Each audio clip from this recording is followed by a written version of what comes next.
Made of और made by कहां use होता है।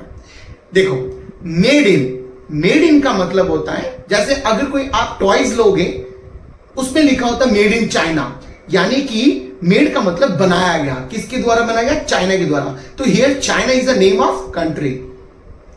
अब इस टॉय को देखिए और इस टॉय में क्या लिखा, मेड इन चाइना, चाइना में बना हुआ है, यानी चाइना ने बनाया इसको, तो मेड इन चाइना यानी किसी कंट्री का नाम है, तो China is the name of country. Toy को देखिए, इस टॉय में लिखा है कि made in German, this toy is made in German. Made in German का मतलब होता है German is the name of country. तो किसी भी प्रोडक्ट में अगर कोई मेड इन लगा होता है, इनका मतलब होता है जैसे कोई कंट्री का नाम है तो made in China, made in German, made in Japan, तो यानी कि इसका मतलब है कि उस प्रोडक्ट को चाइना ने बनाया है, इस टॉय को जर्मन ने बनाया है, तो ये होता है मेड इन। अब हम करते हैं मेड ऑफ। मेड ऑफ तब यूज होता है जब किसी चीज के द्वारा, मटेरियल के द्वारा बनाया गया हो।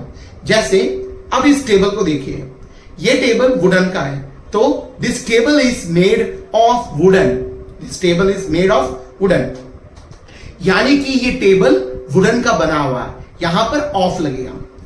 This bottle is made of plastic, यानी कि प्लास्टिक एक धातु है और ये धातु के द्वारा बनाया गया। This bottle is made of plastic, plastic एक धातु है। This pillow is made of clothes. अब ये तकिया है, ये किसके द्वारा बनाया गया, यानी कि कपड़े के द्वारा बना, इसलिए यहां पर ऑफ लगा। बाय, अब मेड बाय कहां यूज होता है, मेड बाय किसी इंसान के द्वारा बनाया गया या किसी कंपनी के द्वारा बनाया गया। जैसे this software is made by me, यानी कि me here is a person, ये सॉफ्टवेयर मेरे द्वारा बनाया गया, यानी मी इज अ पर्सन, किसी के द्वारा बनाएगा। आपने कभी देखा है जब आप स्कूल में जाते थे तो आप सबमिट करते थे असाइनमेंट्स, प्रैक्टिकल, तो उसमें लिखा था made by Suman, made by Rajan, तो यानी कि मेड बाय राजन का मतलब आप राजन के द्वारा बनाया गया या राजा के द्वारा बनाया गया।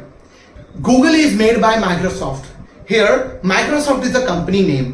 तो आप ऐसे कई सारे made in, made of, made by, आपको समझ आ गया। अगर कोई डाउट हो तो आप पूछ सकते हो कमेंट सेक्शन।